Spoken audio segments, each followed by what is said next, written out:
In der Wohlersallee 38 in Hamburg-Altona wohnte viele Jahre das jüdische Ehepaar Nechemiah und Scheindl Weissmann mit seinen 3 Töchtern, bis die Eltern am 28. Oktober 1938 gewaltsam nach Polen abgeschoben wurden. Nechemiah und Scheindl Weissmann wurden im besetzten Polen ermordet. Ihre 3 Töchter flüchteten in die USA.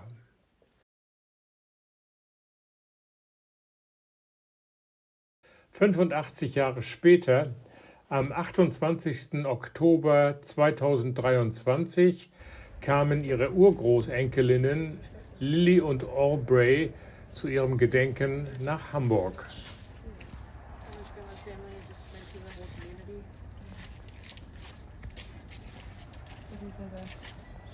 Nechemiah and Scheindl in the Warsaw Ghetto, and he also said he saw them in Treblinka. So even though there's no record, we have a personal account that he saw both of them in Treblinka in 1941. So it makes the most sense that they probably would have died there in 1941. But basically it says here lived. So they lived here, worked here. Yeah. Okay, ready? Simon, Moritz, Willi, Lilly, Oscar, Maku, Annie, Ellie.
Ich heiße Sie ganz herzlich willkommen heute zu unserer Gedenkveranstaltung am 28. Oktober. Wir gedenken heute des 85. Jahrestages der sogenannten Polen-Aktion. Und ich freue mich, dass so viele gekommen sind.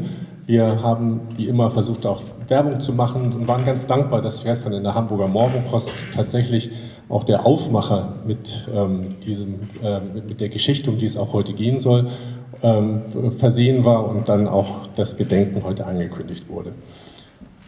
Das Lied, das wir eben gehört haben, heißt Nigun, Stilles Gebet, so in etwa übersetzt, gespielt von Petra Ritschel und Stefan Gorajski. Ich freue mich, dass ihr heute uns auch während dieser Veranstaltung begleiten werdet. Es ist ja bei allem doch immer ganz gut, auch musikalisch immer eine kurze Pause zu haben, um dann das Gehörte auch Revue passieren zu lassen und auf sich wirken zu lassen.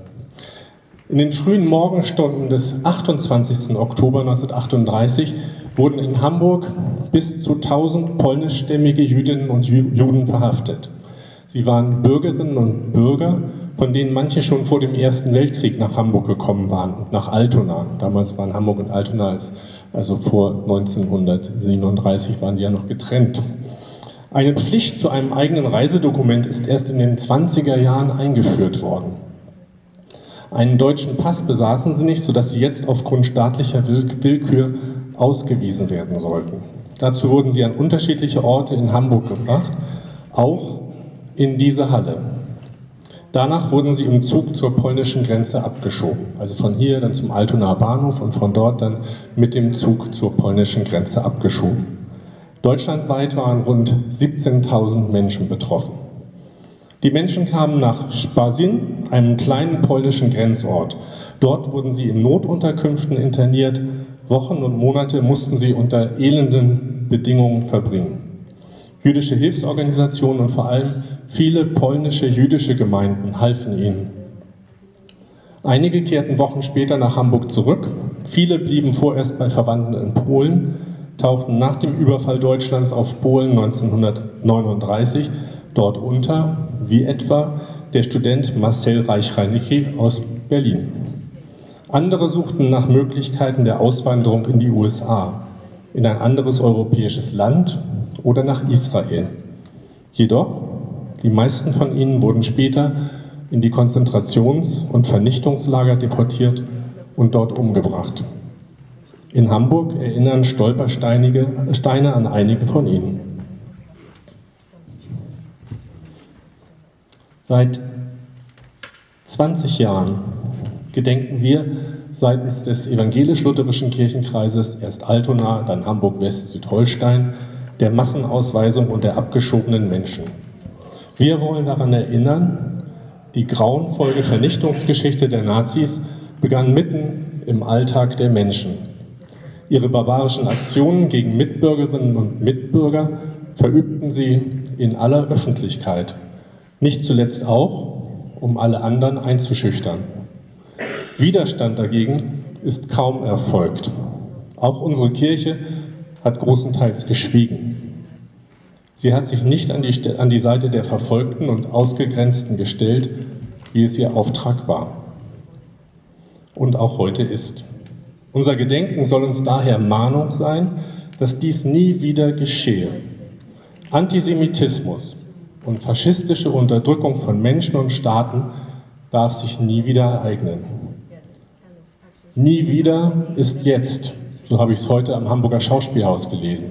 Nie wieder ist jetzt gegen Antisemitismus und Terror. Während den Anfängen überall, auch den ersten Ansätzen. Dafür bedarf es des wachen, demokratischen und menschlichen Bewusstseins von uns allen. Gedenken an staatliche Verbrechen in der Vergangenheit gehört dazu. Darum danke ich Ihnen sehr, dass Sie gekommen sind, um das auch mit auszudrücken. Wie schon in den 2 Vorjahren beginnen wir unser Gedenken hier in der ehemaligen Reit- und Exerzierhalle der ehemaligen Viktoria-Kaserne. Hier wurden viele der Hamburgerinnen und Hamburger am 28. Oktober 1938 zunächst versammelt, um dann im Laufe des Tages zum Bahnhof gebracht zu werden. Bevor wir nachher von hier zum Gedenkstein am Altonaer Bahnhof gehen, wird heute eine Enkelin von Elli Weissmann sprechen, einer der 3 Mädchen, die es geschafft haben, aus Altona, Hamburg 1938 in die USA noch zu fliehen. Es wird sprechen zu uns Lilly Horn und wir freuen uns sehr, dass sie und ihre Schwester Aubrey Horn, die auch einige Sätze noch zu uns sagen wird, dass sie heute aus den USA nur für dieses Gedenken hierher gekommen sind. Da fühlen wir uns sehr geehrt.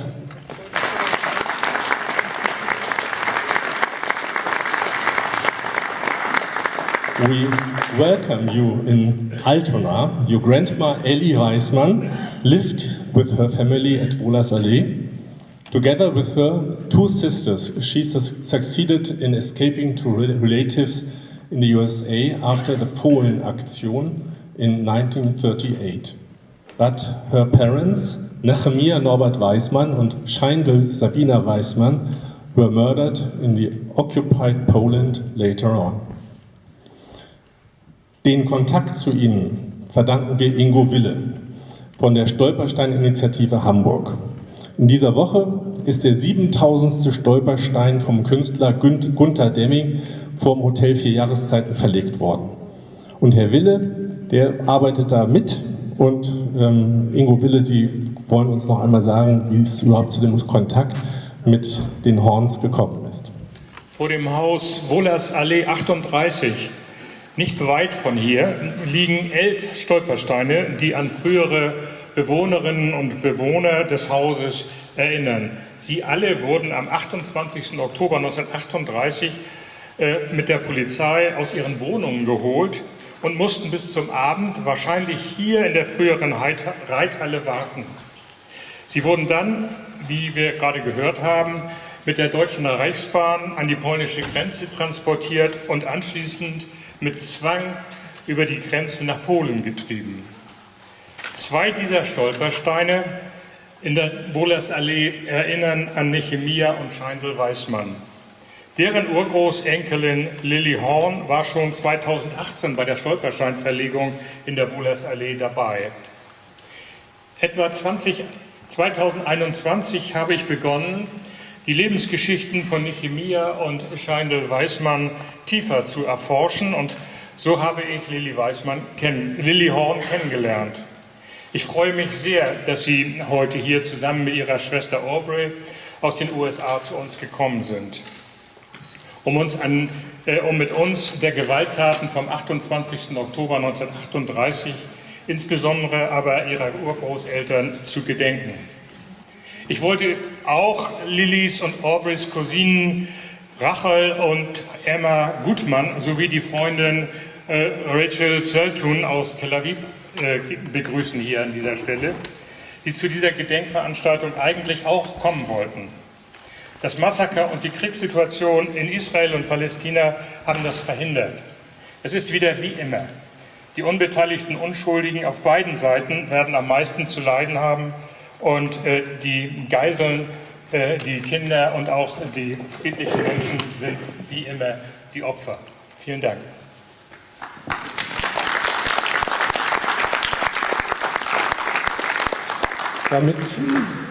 Damit Lilly und Aubrey Horn tatsächlich auch alles verstehen, haben wir eine Übersetzerin heute dabei. Ich möchte auch Emily Girardin danken, dass sie heute gekommen ist, um uns hier zu unterstützen und auch hin und her zu übersetzen. Nachher werden wir von Aubrey etwas hören, was nicht auf dem Text ist, den Sie schon zum Teil bekommen haben. Also die längere Rede ist übersetzt, liegt sie vor. Die Rede von Aubrey Horn wird dann während des Vortrags dann übersetzt. Vielen Dank, Emily, dass du heute hier bist. Und Monika Rülfs möchte ich ganz herzlich danken für alle Organisationen noch im Hintergrund, die dazugehört, von den Plakaten und Flyern bis zu den Pressekontakten. Vielen Dank dafür. Und nun hören wir wieder Stefan Gowalski und Petra Ritschel. Sie werden uns jetzt und nachher noch einige weitere jüdische Lieder spielen.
Wow, that was so beautiful. Thank you so much. Yes, round of applause, please, for the musicians. Thank you. Hello, everyone. Guten Abend. Willkommen. Moin, moin. My name is Lily Horn. I want to thank you all for coming today. It is truly an honor to be here with you. I am grateful to the group who prepared and organized this commemoration.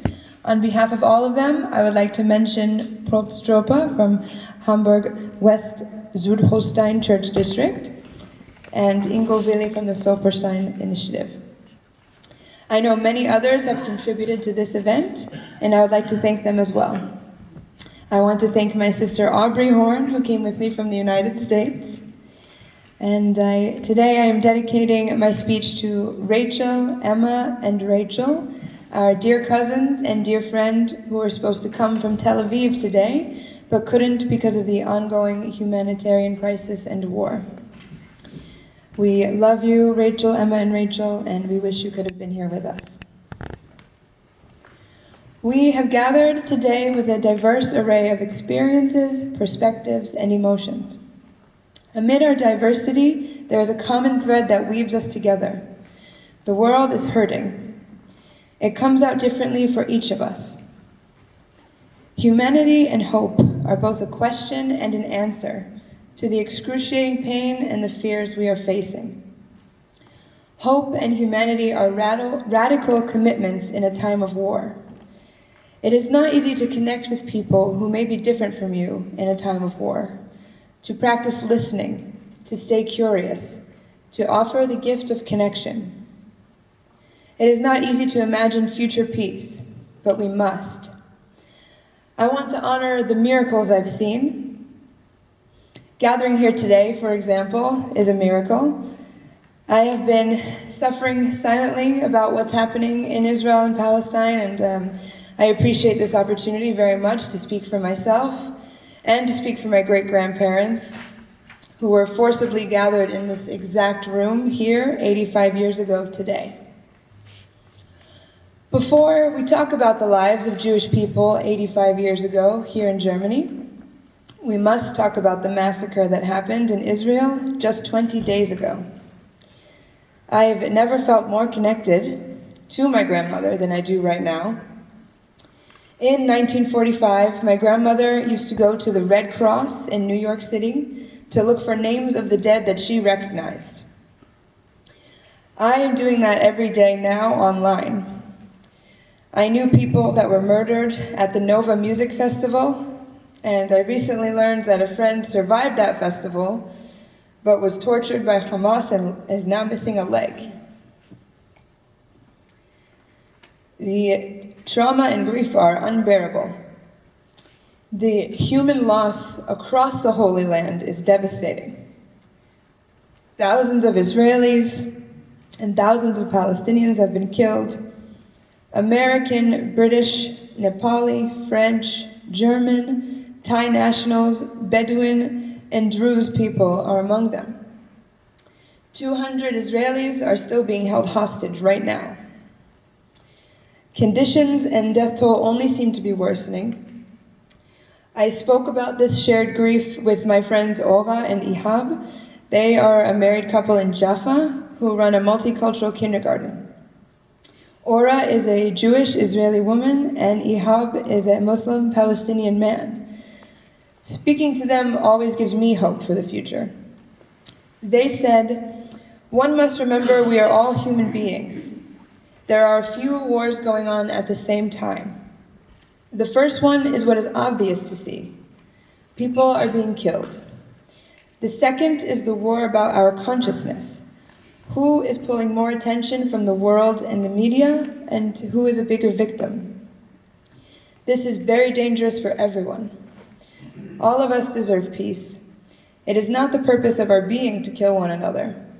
Everyone has the right to lead a good life, and we're not giving one another this opportunity." Another war is between separation and unity. Everything and everyone is giving us the feeling of separation.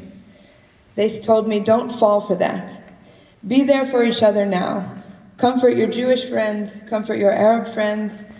Communication, love, and knowing you have someone on the other side keeps hope alive. Ultimately, we should be on the same side. There is no path to peace. Peace is the path. The purpose of this commemoration today is to discuss the Jew hatred that my great-grandparents endured. There has never been a time in history where it has been safe to be Jewish. I certainly don't feel safe at this moment in time. People I consider dear friends will tell me they are sorry for my loss because of the situation, but then post on Instagram that Israel deserved it. This justifies the violence and negates the feelings of genuine empathy. We need to have sincere compassion for one another. To my Palestinian friends who are also suffering great loss, I am genuinely sorry and am hurting with you. To my friend Mohammed Jamas, I am thinking of you and your family, and I'm sending you love, as I know you are doing the same for me. At the moment, I'm trying to stay off of social media, but I would like to use this opportunity to urge people to hear the voices of peace activists that are living there, such as Hen Mazig, Mohammed Jamas, and Ora and Ihab Balha from the Orchard of Abraham's Children. Now, will you please join me in taking a brief moment of silence to honor the lost lives across the Holy Land?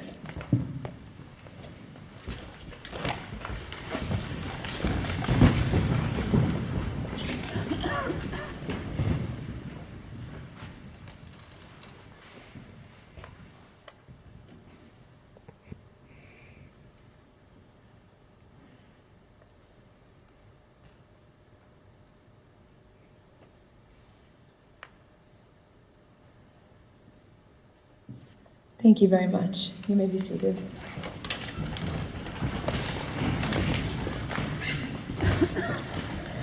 Now, let's talk about my grandma. One of my greatest joys in life is sharing my grandmother's story with anyone who's interested in listening. I'm very appreciative of all of you for this reason. When speaking of my grandmother, I used to proudly state that she was still alive at such and such age before beginning. However, she sadly passed away on June 21st, 2022. Now, before I speak about her, I proudly say that my grandma lived to be 97 years old. And she left behind a legacy of resilience, kindness, strength, quick wit, musicality, spirituality, and love. My grandma, Ellie Weissmann-Dorf, was the definition of a survivor. She miraculously survived the horrors of Nazi persecution at only 13 years old. I continue to celebrate her survival and her life proudly. My grandma was truly a blessing on this earth. My memories of her are my most valuable possessions. Before she died, she shared her childhood stories with me. Her memories were too fresh and painful to tell her daughter, my mother Debbie. But as time passed, she knew the importance and urgency of sharing her story by telling me everything. Sorry, where'd we go? Okay.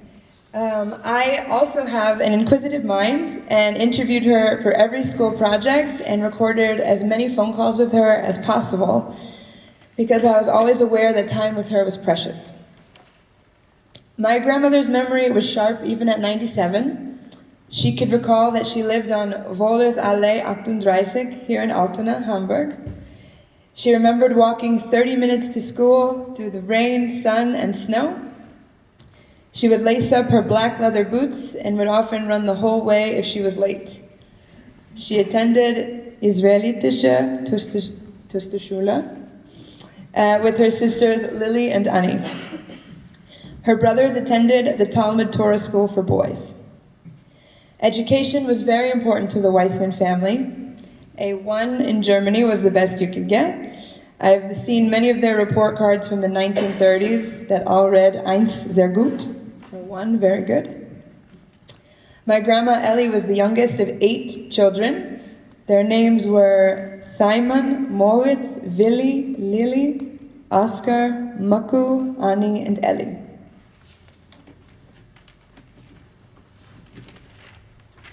Her parents were named Nechemiah and Scheindl. They also went by Norbert and Charlotte. The eldest daughter, Lily, is who I'm named after. Lily protected and saved Ellie and Anni. Her bravery and efforts are why I am here today, and I'm honored to share her name. Lily wrote a testimony to what growing up here was like. I will quote her now. Lily said, "Before 1933, we were a happy, large, Orthodox Jewish family living in Hamburg, Altona, Germany. Our home was full of family, singing, guests, laughter, giving, learning, books, records, and food. Life centered around school, synagogue, and the home. As children, we're always bicycling, spending time with friends, playing soccer games, and jump roping. Jewish holidays meant new clothes and new shoes, going to synagogue, cousins and friends coming over, and lots of joy. By the spring of 1933, we were too young to have watched the political situation. We heard the grown-ups speak of it, but we were busy with school and play. The day the first action happened, the Nazis had won the election. They were in power. They stormed Jewish-owned stores and businesses and started destroying, looting, and arresting the owners. The grown-ups were very upset, and the children realized that life had changed. Something bad and serious was happening. Everywhere now we saw the SA and SS troops in their uniforms wearing swastikas. People suddenly looked at us and spoke to us in hateful ways. They started singing horrible songs. Our factory had to close under orders from the Nazis. It was becoming more evident that the family needed to leave Germany." End quote. Nechemiah and Scheindl did everything in their power to protect their children. They were in the process of building a house in Bnei Brak, Israel, for the family to immigrate to. But unfortunately, this dream never came to fruition for the family. All 8 children did survive. All of the sons managed to leave Germany before the Poland action, although not without pain and suffering. My grandmother's brothers, Willi and Moritz, were both badly beaten by SS while walking down the streets. Moritz was in the hospital for weeks after the attack and never fully recovered. The boys had to leave. Moritz went to America first, later followed by Oscar and Maku. Simon went to Belgium, and Willi went to Israel. Lily's testimony continues regarding the fate of her parents, Nechemiah and Scheindl. Lily said, "One night in late October, the boots of the stormtroopers came. They banged on the door. It was always when one was in the deepest sleep. My mother and father went to the door. They seemed so unbelievably brave and calm. The SS told them that they would have to leave the next day. They were to gather at the police station. Then they asked if there was anyone else in the home. My parents said no, everyone had left. Why they did that can only be explained as fate, and also fate that they did not search the apartment, or they would have found me and 2 little girls. My parents had received the answers for 2 people. This was on a cold night, and soon our house was filled with crying men, women, and children. Our parents had always been the guiding lights for so many families. There was confusion, terror, and misery. What should they do? What could they do? They all had the answers. The decree that they must leave Germany. My mother and father tried to calm people. We put on water for tea and took out all the food we had and made people calm down. Then my mother and father took out warm clothes, and my father opened his safe and took out money. My parents distributed the clothing and money as best they could, and people went home to meet the next day at the police station for a destination unknown. At that time, no one suspected or knew about concentration camps. They just felt it was leaving the country.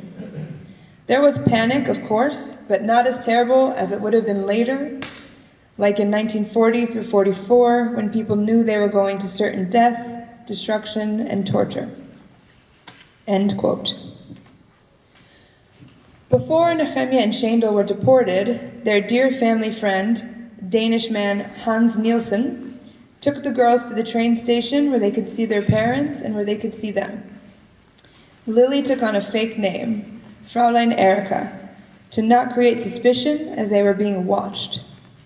They could not hug or engage too closely with their parents. The girls recalled that their parents looked so beautiful.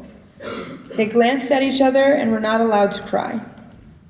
Lily was 19, Annie was 14, and Ellie was 13. They stood there and looked at each other. They were not hopeless. They were sure they would see each other again. They did not know that these few minutes were, in fact, their last together. We do not know the exact fate of Nechemiah and Scheindl, but a man named Herr Goldstein told the family in 1945 that he was with them both in the Warsaw Ghetto and ultimately in Treblinka, where they were most likely murdered in 1941. Before they left the train station on October 28, 1938, Nechemiah and Scheindl told Lily that she must save herself and the two girls. They drew up a plan. The girls hid in several locations until their visas and ship tickets were secured. They hid at their half-Jewish, half-Christian friend Truchin's house because her family was recognized as Christian. They also hid in their small neighborhood synagogue because it wasn't obviously a synagogue from the outside. Lily recalls leaving the younger girls in the safety of Truchin's house while she went to the American consulate. Her parents gave her all of the papers she would need and instructed that she be there at a specific hour. When she arrived, she was surrounded by hundreds of screaming people, also desperate for their visas. The consulate was so crowded, it would have taken days to reach anyone. Fear and determination caused Lily to run into a corridor, not knowing where she was running to. She was out of breath and ran into a room at random. A security guard tried to drag her out until a Mr. Magnusson, the head counsel for America, appeared and told the guard to leave her alone. He then asked Lily for her story and how he could help. She spoke to Mr. Magnusson in English. In between crying and shaking, she told him what had happened the night before and that morning. He was visibly upset and spoke kindly to her. He took her papers and without a word, stamped the immigration seal on them. This meant that Lily, Annie, and Ellie could leave for America. Mr. Magnusson then called Hans Nielsen and told him what he had done. Hans Nielsen then arranged the ship passage for the girls with funds Nechemiah left with him. Lily described Mr. Magnusson and Hans Nielsen as angels sent from heaven who saved them. Lily, Annie, and Ellie were in hiding for 6 weeks until they left Hamburg on December 14, 1938. They left aboard the SS Manhattan ocean liner. There they were greeted by their siblings and began their new life in Brooklyn, New York. It will never be lost on me how many people risked their own lives in safety by helping my family to survive. I am forever indebted to them. Yad Vashem, the World Holocaust Remembrance Center in Jerusalem, honors rescuers like them as the righteous among the nations. In 1997, my grandma Ellie was interviewed by the Steven Spielberg Shoah Foundation. They asked her, "What do you want your great-great-grandchildren to know about you as a person, as a human being, and as a survivor?" She answered, "I am very fortunate to be alive and to have a family that cheers me up. I would want them to know that having a family is the most important thing and to treasure it. Don't lose your love for one another. and tried to keep the faith because there are so few of us left. I hate to see our people leave Judaism just like that, because we have suffered for it and we have survived. We have to stay Jewish and prove to the world we are here and they did not get rid of us. In closing, I would like to share a poem that I wrote for my Grandma Ellie.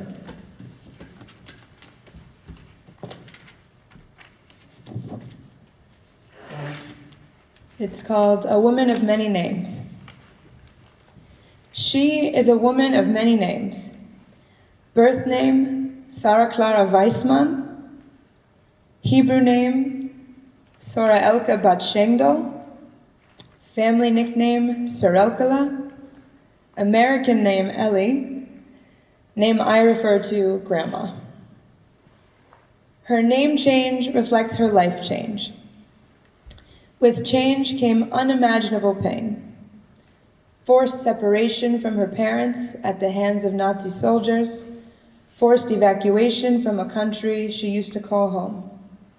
Forced change and pain created her strength, bravery, and knowledgeable gain. She is a warrior and yet a delicate flower.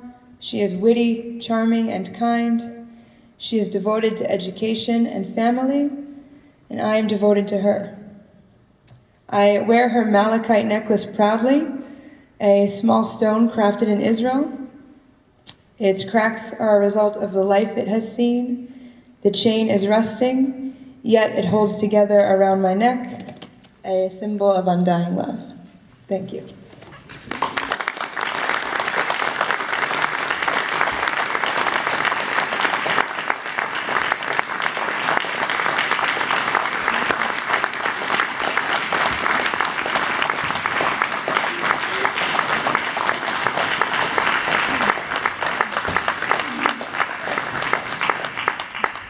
I should introduce my sister. This is my little sister, Aubrey Horn. I'm very proud of her, and now she's going to, round of applause for Aubrey. All right, I will hand over the microphone. Great. Hello everyone, and good afternoon. Ich heiße Aubrey Horn und ich komme aus Amerika. Freut mich sehr. Mein Deutsch ist nicht perfekt. Meine Muttersprache ist English. This is my first time visiting Germany. I've always wanted to see where my grandmother grew up, and I'm excited to finally see Hamburg in person. My sister Lily recently gained citizenship here just last year, and I've also considered starting the naturalization process. I would like to learn more German. I've been studying it for a few months, 100 days to be exact. We are both here to remember our Grandma Ellie, and we both honor her memory by wearing her malachite necklaces. As you can see, I have one here as well. We also have matching rings. They were made in Jerusalem and are engraved with the phrase, sei gesund, which translates to stay well. Grandma Ellie would always say that to us at the end of a phone call. My sister was named after our grandma's older sister Lily, and I am named after her sister Annie. While learning about my grandmother's story, I see parallels between her relationship with her sister and mine with my own sister. Aunt Lily helped her and Annie navigate the worlds and protected them in the same way that my sister Lily guides me today.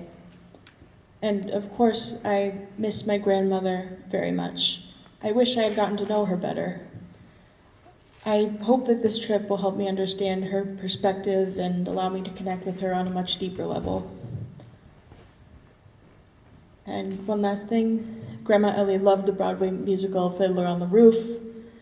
She knew every word by heart, and it reminded her of her parents and growing up here with her siblings.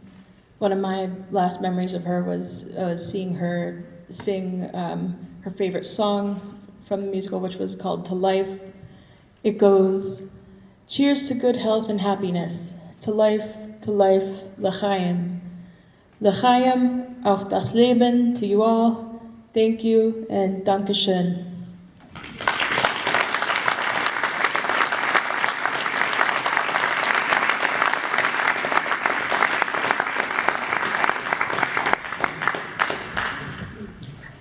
Ich werde das jetzt auf Deutsch übersetzen. Ich heiße Aubrey und ich komme aus Amerika. Es freut mich sehr, hier zu sein. Es ist das erste Mal, dass ich in Deutschland bin.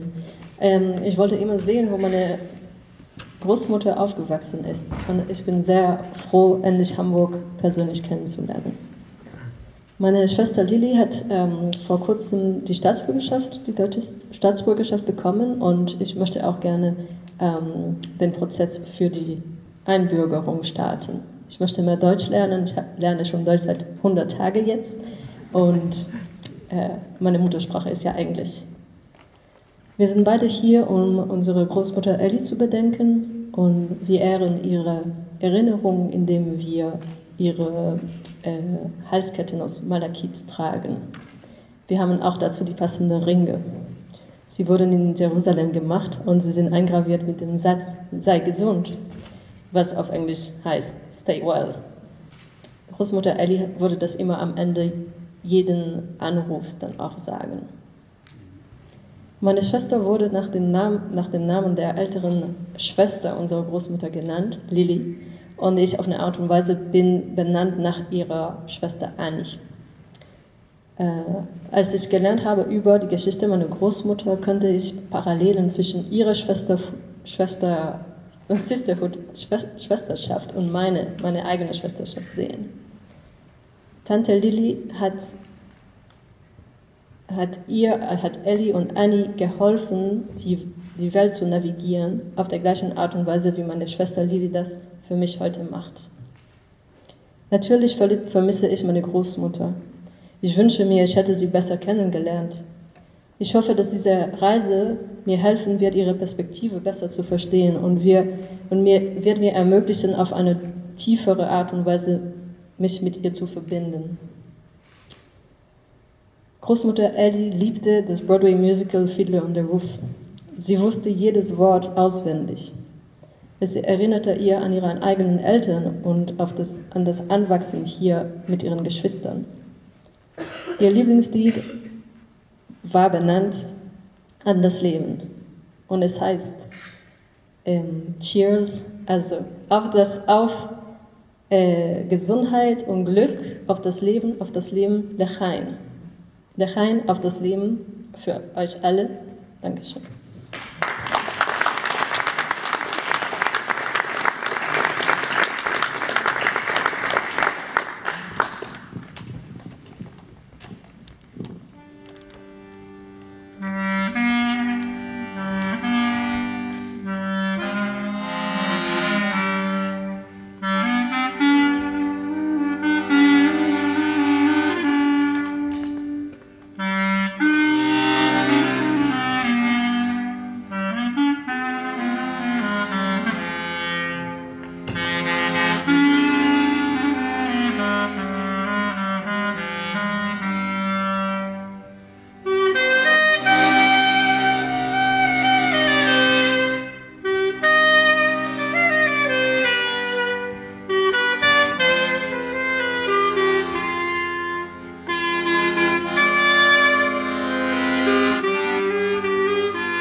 Ich möchte Sie nun alle bitten und einladen, dass wir zum Gedenkstein miteinander gehen. Wenn wir mehr als 40 Leute...